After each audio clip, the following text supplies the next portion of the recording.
Y queridos amigos, vamos a tener el estudio bíblico de hoy sábado 24 de julio. Como podréis ver, no es un vídeo en directo, estoy grabando el estudio, porque hoy tenemos la actividad evangelística en Cambrils y el evento empieza a 5:30. Pero hay muchas participaciones y sospecho que se va a alargar bastante, y después no solo cuando se acabe, tenemos que recoger todo. Yo llevo una furgoneta y tengo que cargarla y todo, y me temo que a las 9 igual no puedo estar aquí para hacer el directo, el estudio, así que me estoy curando en salud, una expresión, y estoy grabando el estudio, y entonces lo estaréis viendo en diferido, en un vídeo compartido. Estoy grabándolo en un canal de pruebas. Ahora, como los grupos son abiertos y puede entrar cualquier persona, hay algunas personas que se metieron en este canal. Lo suyo es estar en el canal de la Iglesia Cristiana Unida de Valls, que es donde se hacen todos los directos y todo. Este canal, como dice pruebas, es para eso, para hacer pruebas, o en momentos así grabar un vídeo como este, porque después lo tengo que compartir en el otro canal a las 9 de la noche, y entonces necesito tenerlo en abierto, porque si lo grabo en un grupo privado, después ese vídeo no se ve en público. Entonces, estaré ahí al tanto, y podéis hacer comentarios en el vídeo que se va a compartir en una de estas salas que se pueden compartir. Yo estaré ahí al tanto y también podré interactuar con los comentarios y todo. Mañana domingo pues sí que estaremos en directo ya, si Dios nos lo permite. Y hoy sábado pues estaremos ahí por la tarde compartiendo el Evangelio con la alabanza, la música, todo, y a disfrutar de un tiempo especial con hermanos de diferentes iglesias. Vamos a tener el estudio, será un poquito más corto, más breve por este motivo, porque ahora tenemos que comer rápido y ya me tengo que ir para desmontar cosas, cargar furgo, irnos a montar, así que hoy será un poquito diferente. Pero no nos queremos quedar sin ese alimento espiritual, aunque sea más breve y aunque sea de esta forma, pero que podamos tener estudio bíblico, porque hay hermanos de muchos países, de muchos lugares, que están todos los días esperando recibir este alimento espiritual, y por amor a cada uno pues hacemos ese esfuerzo, y por amor a la obra y por obediencia a Dios. Estamos en Efesios, vamos a continuar este estudio de Efesios capítulo 6. Hemos visto la armadura de la fe, la armadura para hacer frente a la batalla espiritual, la armadura de Dios, del Espíritu. Lo último que vimos es la espada del Espíritu, que es la palabra de Dios. Ahí habíamos estado meditando el último día, y de esta forma dijimos que quedaría completa la armadura, aunque falta una parte final. Dice: orando en todo tiempo, la oración indispensable. Pero los elementos de la armadura, si los recordamos, son el cinto de la verdad, tenemos la coraza de justicia, el calzado es el Evangelio, la disposición de ir a predicar siempre el Evangelio, tenemos el casco, que es la salvación, tenemos el escudo de la fe, y tenemos la espada del Espíritu, la palabra de Dios, indispensable, fundamental, necesaria. Por eso estamos ahí cada día perseverando en esto, estudiando la palabra de Dios, porque lo manda la Biblia, o sea, estamos obedeciendo a la palabra de Dios. ¿Sabes que la propia Biblia dice que cuando obedecemos la palabra somos bendecidos? La obediencia a lo que la Biblia dice trae siempre bendición. Así que yo os bendigo en el nombre del Señor, pero la bendición ya la tenéis, ya viene directamente de Dios, porque estáis obedeciendo la palabra de Dios cuando estáis perseverando en estudiar la Biblia, en leerla, en vuestros devocionales, siempre que tenéis ocasión de reuniros con los hermanos y escuchar y compartir la palabra, obedecemos y por lo tanto somos bendecidos. Estamos, por lo tanto, en una batalla espiritual. Y en una batalla espiritual, como dice aquí el principio de este tema, en esta parte de Efesios 6, nuestra lucha es contra principados, potestades, gobernadores de las tinieblas, o sea, habla de una batalla espiritual.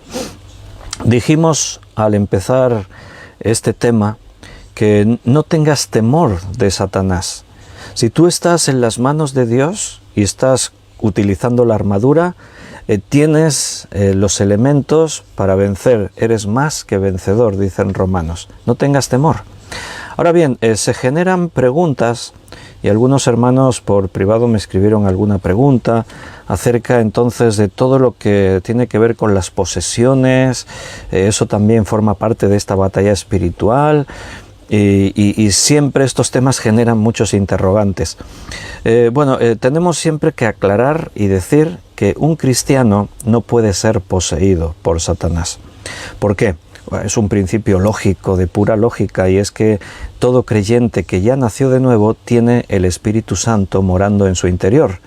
Es fácil pensarlo sin que tengas un gran conocimiento de la Biblia, pero por pura lógica, si el Espíritu Santo está dentro de una persona, no puede estar también el Espíritu de Satanás. Es imposible, porque el Espíritu de Dios es santo.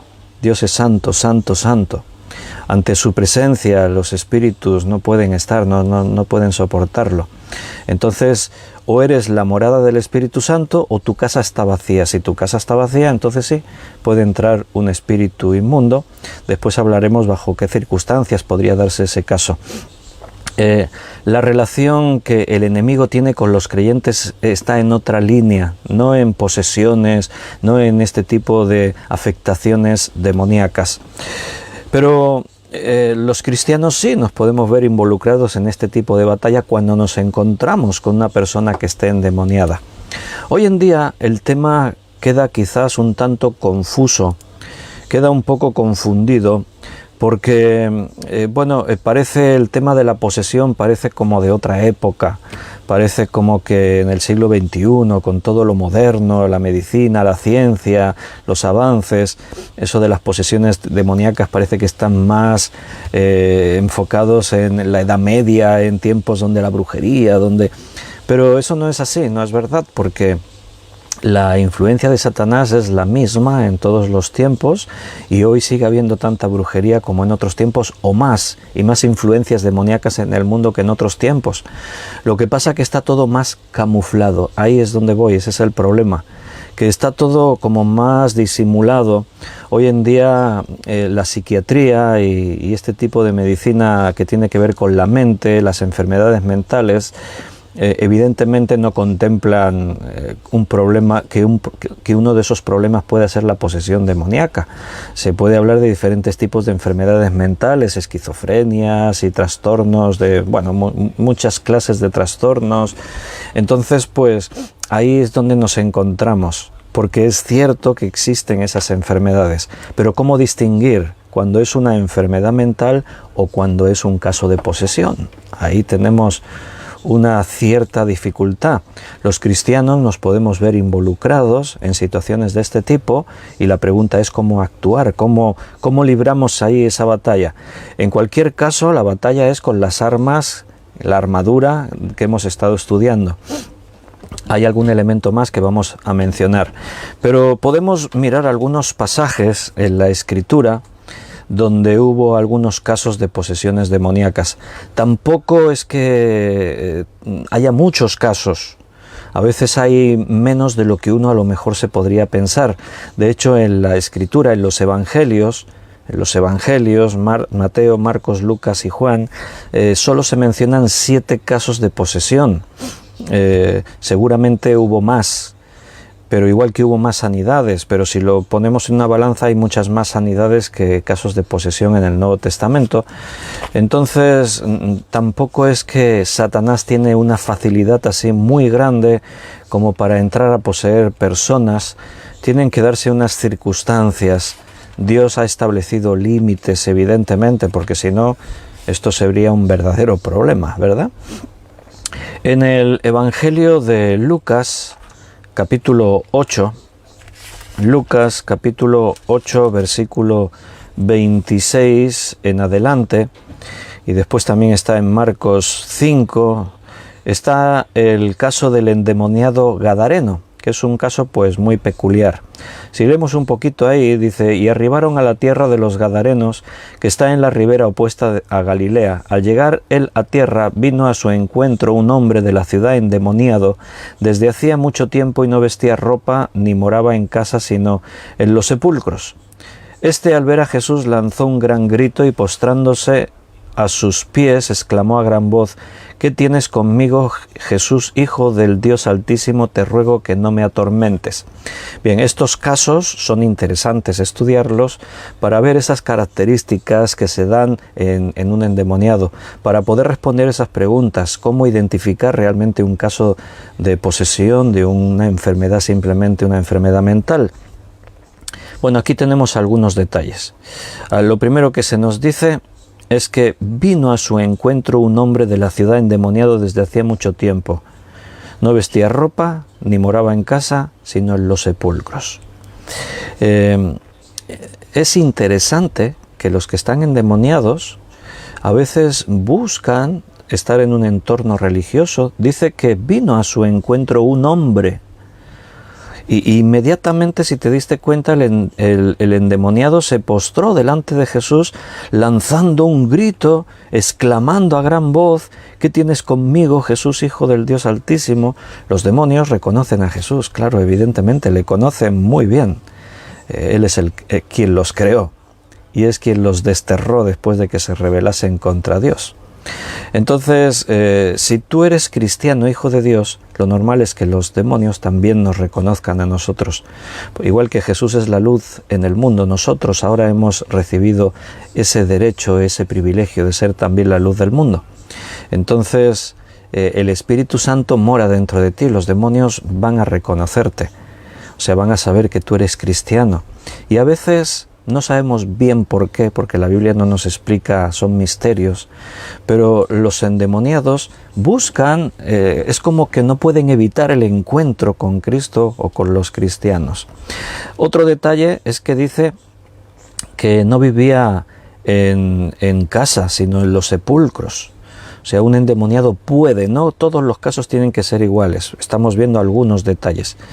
Puede ser que su forma de vida sea denigrante para la persona. Un espíritu inmundo lo que hace es maltratar a la propia persona, es algo denigrante a la persona. Entonces, este no vive en casa, vive en los sepulcros. Es un rasgo identificativo también en algunos casos. Dice que no vestía ropa, dice que andaba desnudo. O sea, todo ese maltrato contra el propio cuerpo, porque claro, estamos hablando de un espíritu inmundo. Estamos hablando del reino de las tinieblas. No hay luz, no hay cosas hermosas, es todo feo, es todo malo, es todo lo peor que te puedas imaginar. Dice en el versículo 29, porque mandaba al espíritu inmundo que saliese del hombre, pues hacía mucho tiempo que se había apoderado de él, y le ataban con cadenas y grillos, pero rompiendo las cadenas era impelido por el demonio a los desiertos. Aquí tenemos más detalles. Uno es una fuerza fuera de lo normal. Dice que lo ataban con cadenas, con grillos. Grillos son aquellas argollas de metal. Lo ataban y dice que se soltaba, rompía eso. O sea, un endemoniado puede manifestar esta fuerza que se sale de lo normal, ¿verdad? Entonces también dice que aquí vuelve a decir que se iba a los desiertos. O sea, la vida que buscaba era fuera de lo que es digno para una persona, vivir en un hogar, estar en limpieza, ordenado, con bien vestido. O sea, siempre se puede mostrar de esta forma. Entonces Jesús le preguntó: ¿cómo te llamas? Y él le dijo: Legión, porque muchos demonios habían entrado en él.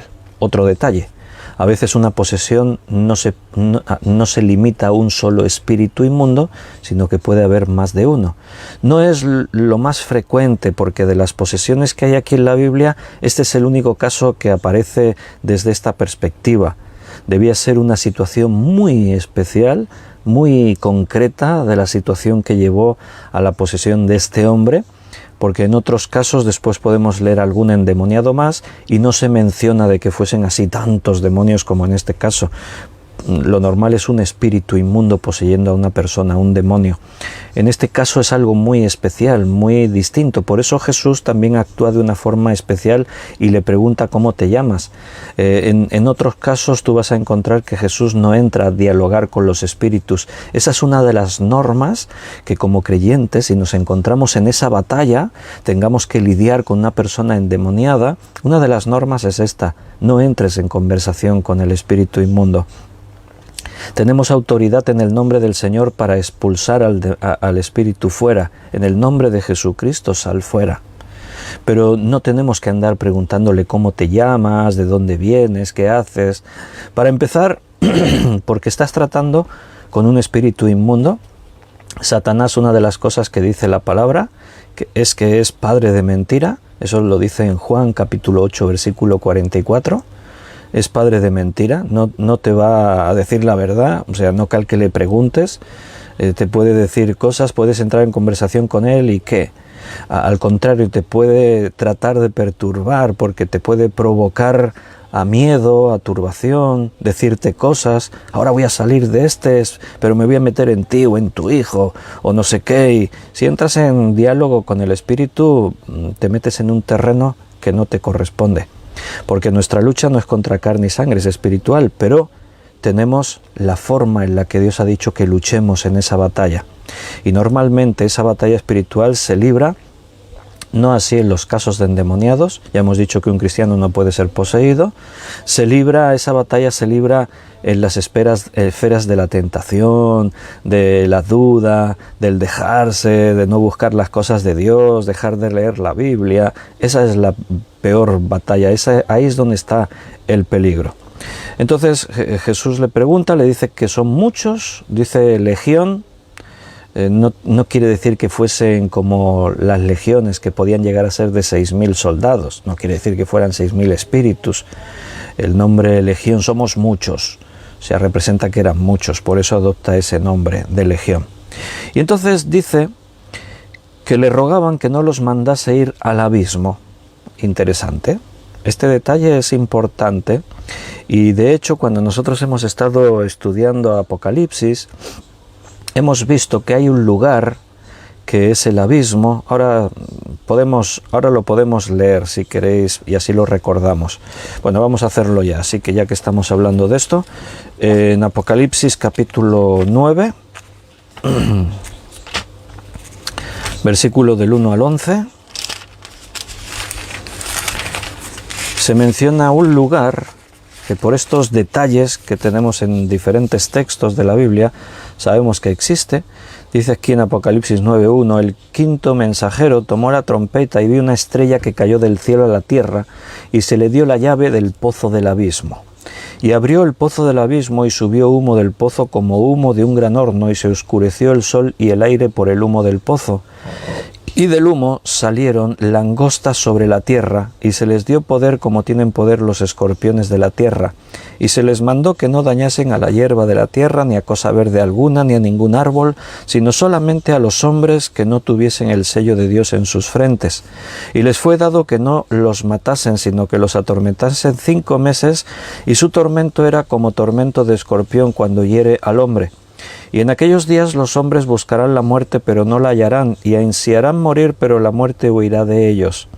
El aspecto de las langostas era semejante a caballos preparados para la guerra. En las cabezas tenían como coronas de oro, sus caras eran como caras humanas, tenían cabellos como cabello de mujer, sus dientes eran como de leones, tenían corazas como corazas de hierro, el ruido de sus alas era como el estruendo de muchos carros de caballo corriendo a la batalla, y tenían colas como de escorpiones y también aguijones, y en sus colas tenían poder para dañar a los hombres durante 5 meses, y tienen por rey sobre ellos al ángel del abismo, cuyo nombre en hebreo es Abadón y en griego Apolión. Muy bien, aquí se nos explica que hay un lugar que se llama el abismo, es un lugar que está cerrado, Solamente Dios tiene el poder de poder abrir ese lugar. Aquí el mensajero que viene a abrirlo viene desde el cielo y viene con las llaves que Dios le ha dado. Si no, no se puede abrir ese lugar. ¿Y qué es lo que hay en ese lugar? Espíritus inmundos encarcelados, demonios encarcelados. O sea, no tenemos datos para poder afirmar lo que seguramente ya te está creando tu interrogación, dudas, ¿no? ¿Y esto por qué? Y no sabemos muchos detalles, pero parece ser que hay un tipo de demonios que no están libres en la actualidad por su carácter, quizás por la forma de actuar. Posiblemente los demonios que poseyeron al Gadareno eran de este tipo de espíritus inmundos, de demonios. Por eso sería la explicación de por qué tantos demonios estaban en un solo hombre. O sea, no es lo normal en los otros casos de posesión. Por eso cuando Jesús se enfrenta a ellos, lo primero que dicen: por favor, no nos mandes al abismo, porque es posible que ese sea el lugar en el que tenían que estar. Se soltaron, se liberaron, Dios permitió que saliesen. Evidentemente, si estaban ahí es porque Dios lo permitió. A Dios no se le escapa nunca ningún detalle. No es que Dios se despistó y se le escaparon unos demonios del pozo del abismo. Es posible que Dios permitiese para que precisamente tuviésemos ese testimonio del Gadareno, para que Jesús ejerciese esa autoridad sobre ellos y una vez más, igual que hace al demostrar autoridad sobre la enfermedad, sobre el viento, sobre el mar, sobre la muerte, pues también demostrase su autoridad sobre los demonios peores, esos demonios que están encarcelados, reservados para el año, el mes, el día, la hora, que Dios los va a utilizar en este tiempo del fin. Tienen, dice, cuyo rey sobre ellos a Apolión en griego o Abadón en hebreo, que es dice que es el príncipe de los demonios, es el rey de los demonios. Entonces, sabemos que existe ese lugar, el abismo. Más adelante, en el capítulo 20, versículo del 1 al 3, dice: vi a un mensajero que descendía del cielo con la llave del abismo y una gran cadena en la mano, y prendió al dragón, la serpiente antigua, que es el diablo y Satanás, y lo ató por 1000 años y lo arrojó al abismo, y lo encerró y puso sus sellos sobre él para que no engañase más a las naciones hasta que fuesen cumplidos 1000 años, y después de esto debe ser desatado por un poco de tiempo. En ese lugar, en el abismo, nuevamente viene un mensajero del cielo con la llave. O sea, Dios tiene esa llave.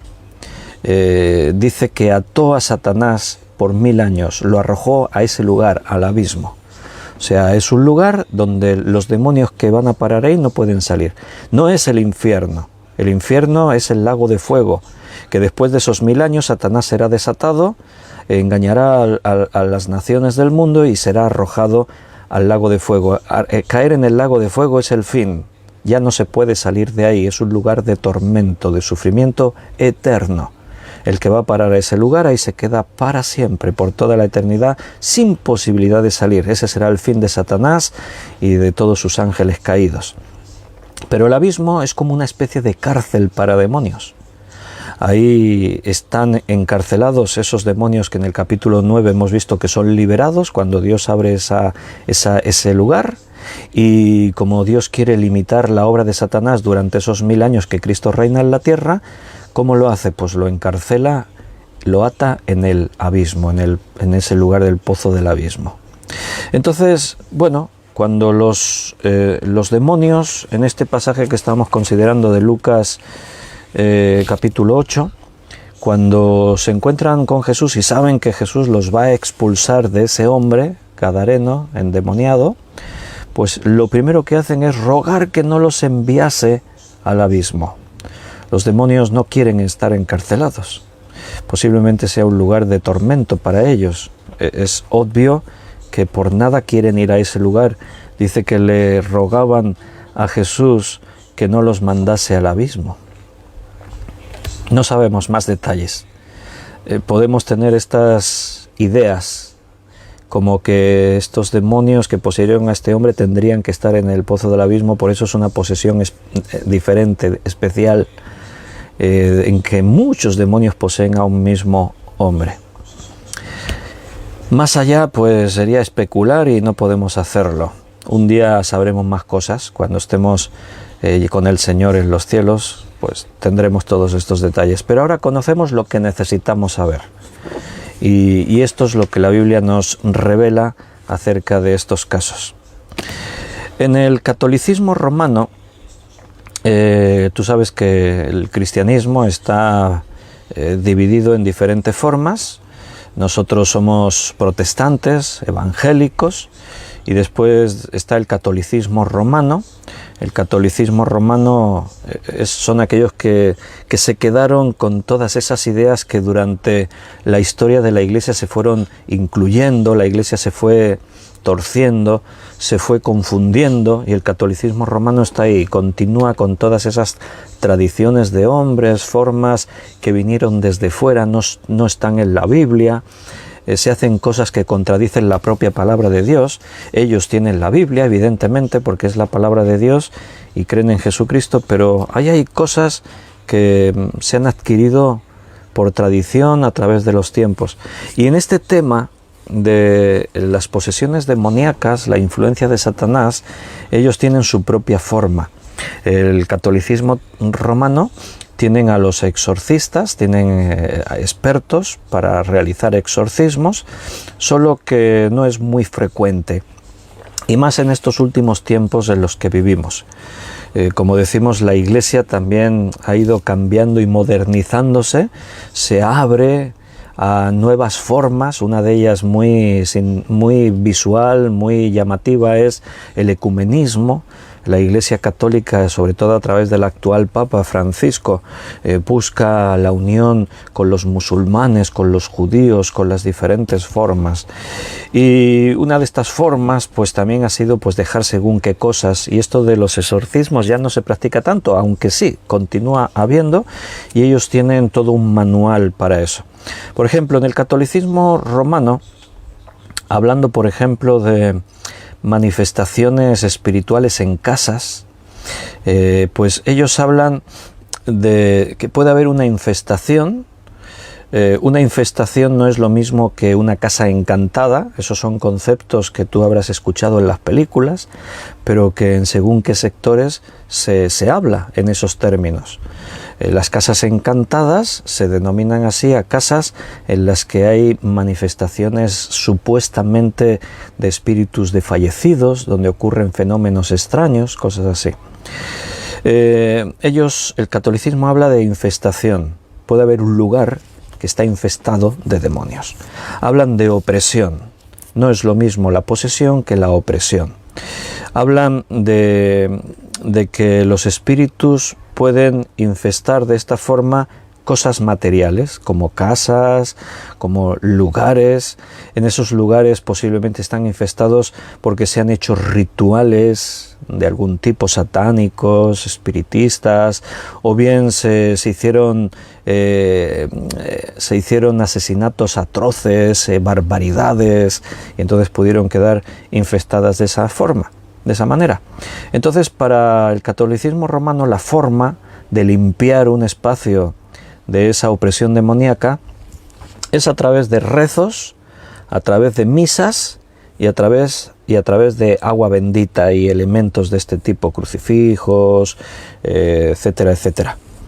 Pero todo eso no está en la Biblia. Eso forma más parte de la tradición, y yo diría del cine de Hollywood. Porque en la Biblia precisamente estamos leyendo un caso de un endemoniado que cuando vio a Jesús vino y se postró a sus pies y le rogaba: no nos mandes al abismo. O sea, no porque tú le muestres un crucifijo a Satanás, Satanás ya no puede soportarlo y se tiene que ir. No, en la cruz del Calvario, allí estaba Cristo en persona y estaba muriendo, y los demonios estaban allí delante. Se ven en las manifestaciones de los que acusaban a Jesús.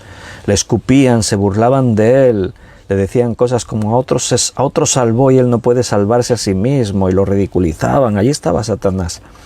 En Job dice que los hijos de Dios vinieron delante de Jehová, de Dios, y entre ellos estaba también Satanás, o sea que Satanás viene a la presencia de Dios. A Jesucristo no se cortó ni un pelo cuando Cristo vino a este mundo a intentarle. Se atrevió a decirle: si me adoras a mí. Hay la tentación que está allí registrada en Mateo capítulo 4.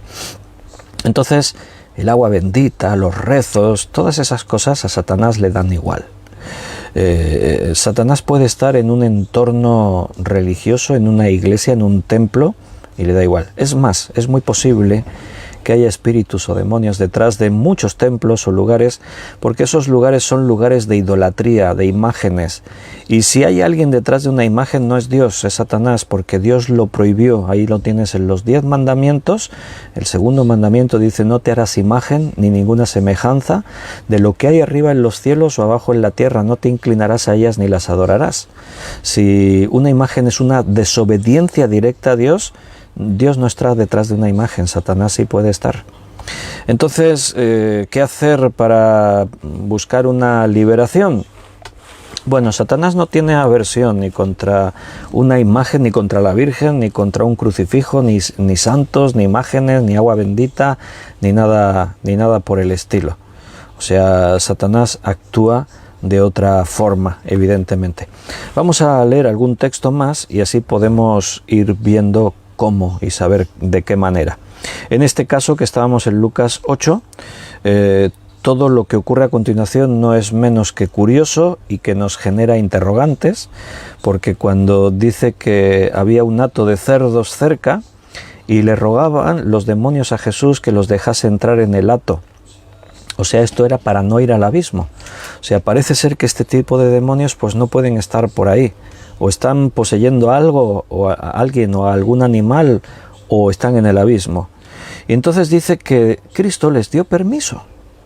Ahí vamos teniendo preguntas. ¿Y por qué les da permiso para que se vayan a los cerdos y no los manda directamente al abismo? Los demonios salidos del hombre entraron en los cerdos y el hato se precipitó por un despeñadero al lago y se ahogó. Y los que apacentaban los cerdos, cuando vieron lo que había acontecido, huyeron y dieron aviso en la ciudad y por los campos. Y salieron a ver lo que había sucedido y vinieron a Jesús, y hallando al hombre de quien habían salido los demonios sentado a los pies de Jesús, vestido y en su cabal juicio, tuvieron miedo. Y los que habían visto les contaron cómo había sido salvado el endemoniado. Entonces toda la multitud de la región de alrededor de los Gadarenos le rogó que se marchase de ellos, pues tenían gran temor, y Jesús, entrando en la barca, se volvió. Muy interesante todo este pasaje. No tenemos respuestas para todo, pero sí podemos deducir algunas cosas importantes.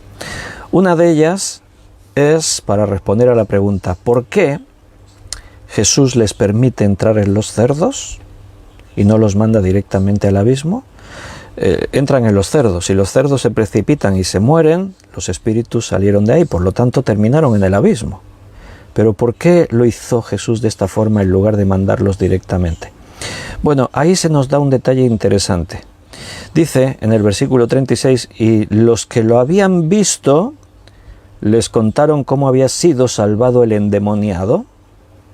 Había espectadores, había gente mirando, y por lo tanto Jesús les mostró que este hombre realmente fue liberado.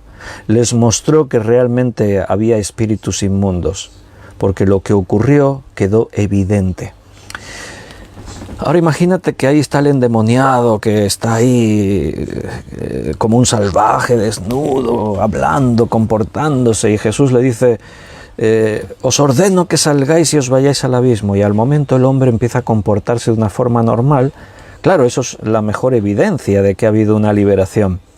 Pero como ocurre lo invisible, lo espiritual no se ve, la gente podía haber dicho: este estaba loco, se hacía el loco, y de pronto ahora cuando Jesús le habló, pues ha venido a reflexionar, ha entendido que necesita un cambio y se va a comportar de otra forma. Siempre el hombre trata de razonar las cosas, hacerlas racionales, hacerlas explicables, siempre se busca eso.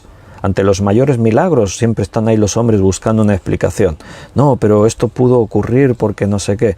¿Cómo cruzaron el Mar Rojo los judíos? No, eso es porque por la zona que cruzaron había como unas marismas y el agua no cubría más allá del muslo, y entonces no fue bien que las aguas se abraron, es que hubo un viento muy fuerte, hizo que aún el mar retrocediese un poquito más, pero siempre se busca una explicación. Pero como alguien dijo a alguien que estaba explicando ese milagro, pues más milagros todavía, porque si me dices que los judíos cruzaron por medio metro de agua, es un milagro que el ejército de Faraón se ahogase en medio metro de agua. Entonces, pero todo eso viene por no reconocer la obra de Dios. Entonces aquí hubiesen buscado una explicación natural, racional, pero no, ocurrió algo, y es que de pronto Jesús está hablando con los demonios y les da permiso para que se vayan a los cerdos. Y la gente vio cómo los cerdos de pronto se empezaron a comportar de una forma sobrenatural, anormal, y salieron corriendo y se tiraron por un abismo, por un precipicio, y se mataron todos. Eso no es normal.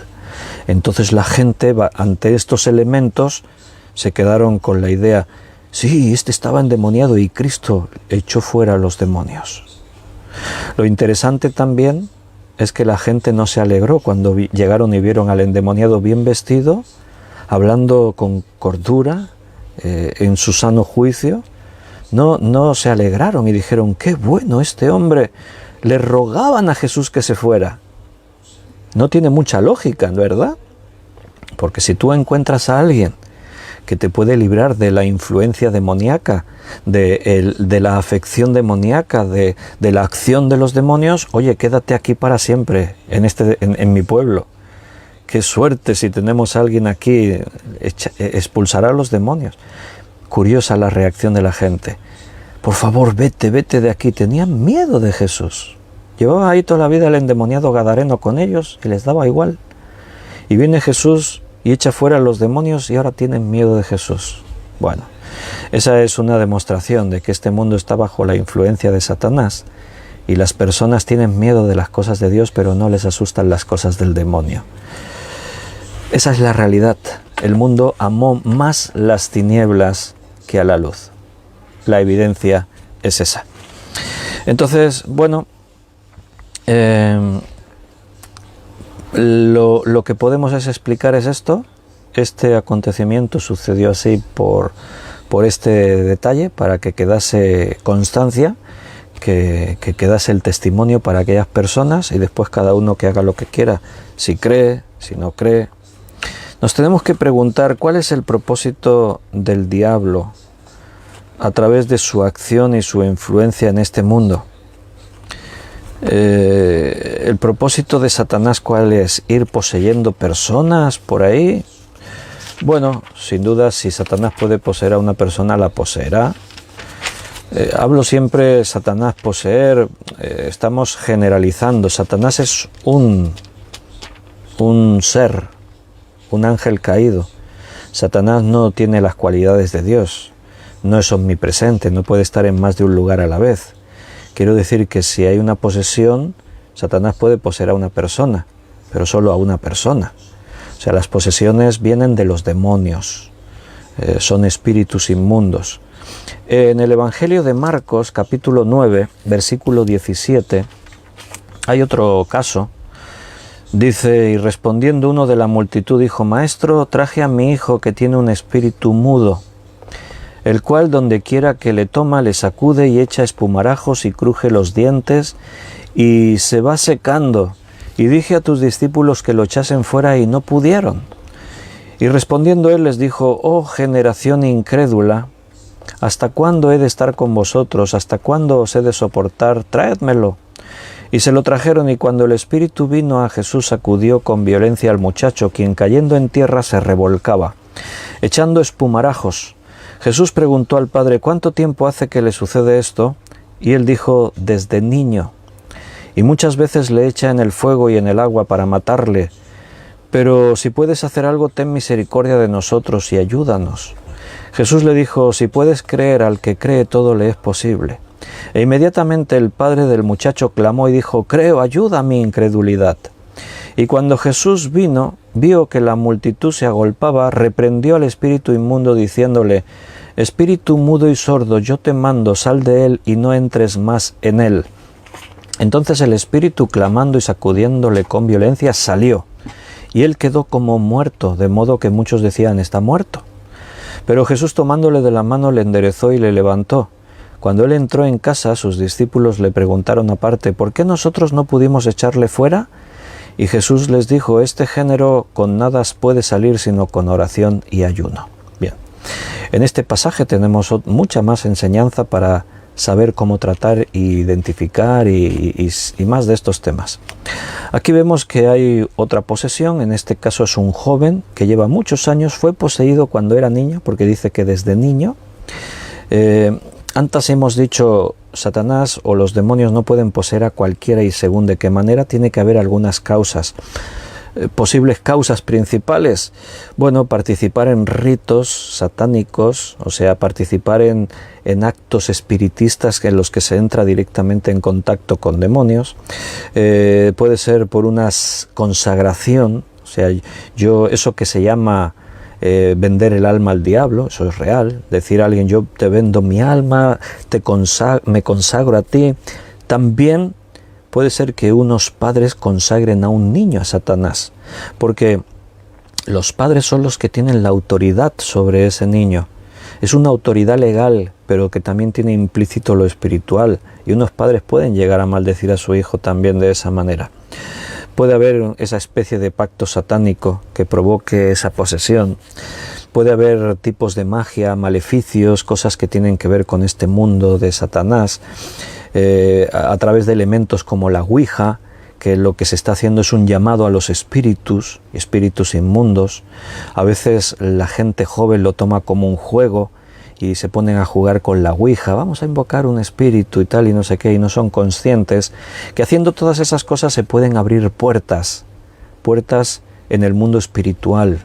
Si no se abren esas puertas, Satanás no puede poseer a quien quiera, a cualquier persona. Tiene que haber algún tipo de causa, si no, no se puede. Entonces, en este caso, es interesante saber que ese niño desde niño ya estaba poseído. Vemos que hay algo en común con la otra posesión, esa forma, ¿no?, de una fuerza que se sale de lo normal, o esa acción denigrante contra la propia persona, de crujir los dientes, de sacudirle, de echar espumarajos, de arrojarlo en el fuego o maltratar el propio cuerpo. Todo eso son rasgos que se ven a veces en común en estos casos de endemoniados. Interesante que los discípulos no pueden echar fuera a este tipo de demonios, y ahí Jesús nos enseña que puede haber diferentes clases de posesiones demoníacas. Hay diferentes clases de espíritus, porque Jesús lo dice. Se lo trajeron y Jesús les dijo: este tipo de espíritus hay que sacarlos de esta forma. O sea, hay tipos diferentes de espíritus y de posesiones. También tiene que ver con la fe de las personas, los implicados, porque cuando la gente, los padres del muchacho le suplicaban a Jesús: ayúdanos, Jesús le dijo: si puedes creer, al que cree todo le es posible. En los casos de sanidades también vemos que la fe era muy importante. Cree en el Señor Jesucristo y entonces serás sano, conforme a tu fe te sea hecho. Aquí también se dice esto. Es espiritual, por lo tanto la fe tiene que ver. Entonces el hombre dijo: creo, ayuda a mi incredulidad. La fe no quiere decir que yo tengo la fe para hacer que el demonio salga, yo tengo la fe para que el milagro ocurra. No, la fe es simplemente el acto básico, sencillo, de decir: Señor, creo en ti. Este hombre era consciente de que sí, yo creo, pero no sé qué más puedo hacer, ayuda a mi incredulidad. O sea, era consciente de que él no tenía herramientas, elementos, ni tenía forma de poder hacer algo. ¿Qué puedo hacer? O sea, no es que tú tengas que tener una fe sobrenatural, esa fe que mueve montañas tiene que ser algo que te viene así de una forma. No, la fe es el acto de decir: Señor, creo en ti. Punto. Entonces también vemos que en algunos casos la posesión puede provocar enfermedad. En este caso dice que este joven estaba, dice, mudo y sordo. Esto le vino provocado por la posesión. A veces hay manifestaciones de enfermedad que pueden estar provocadas por una causa de posesión. Y lo último que podemos ver ahí es lo que dice al final Jesús: este género con nada puede salir sino con oración y ayuno. Hay casos de liberaciones que no es simplemente con el gesto que vemos en el Nuevo Testamento que a veces los creyentes hicieron, de reprender al espíritu y en el nombre de Jesús sal fuera, y sale. A veces la batalla espiritual se prolonga y se intensifica con oración. El ayuno no es que tenga poder en sí mismo. El ayuno es que dejamos de comer para estar en oración. El poder está en la oración, no en el ayuno, ¿de acuerdo? Ya hemos hecho estudios referentes a este término. Bueno, hemos aprendido algunas cosas más de esta batalla espiritual. Nos quedaba ahí en medio estos interrogantes, y en esta guerra espiritual, ¿qué tiene que ver la posesión? ¿Cómo tratamos con esto? Hemos explicado algunas cosas. El próximo día que volvamos aquí a Efesios, seguramente hablemos un poquito más de toda esta guerra espiritual, porque nos quedarían algunas cosas por ver, pero hoy lo vamos a dejar aquí. Como dijimos al principio, hoy el estudio fue así especial, fue distinto. Estamos en un evento evangelístico en la calle, con el grupo de alabanza, compartiendo la palabra del Señor, y a la hora habitual no me iba a dar tiempo a estar en directo, así que si habéis visto este vídeo, fue en diferido, pero compartido en directo en una sala en Facebook, y quedará ahí archivado para los hermanos que después lo ven en diferido en otro momento. Un abrazo muy fuerte a cada uno, queridos. Os echo de menos el no poder estar ahí interactuando con los comentarios y todo, pero hay días especiales como hoy. Pero si escribís y todo, yo sí, después voy a leer los comentarios, y también seguirá habiendo esa forma de interactuar. Mañana es domingo, así que nos veremos a las 11 de la mañana, hora de España. A las 6 de la tarde tenemos en nuestro local un tiempo de concierto con Rocío Montoya, que también estará hoy en el evento en Cambrils. Es una hermana con una gran pasión por Cristo, compositora, y que hace esta especie de música flamenco gospel que, bueno, realmente es un gran testimonio. Lo tendremos mañana domingo, una reunión especial a las 6 de la tarde, y a las 9 estaremos ahí con el estudio. O sea que fíjate, tenemos un montón de cosas. Vamos contra reloj y con mucho trabajo, pero la gloria es para Dios. Un abrazo muy fuerte, queridos hermanos, nos seguimos viendo.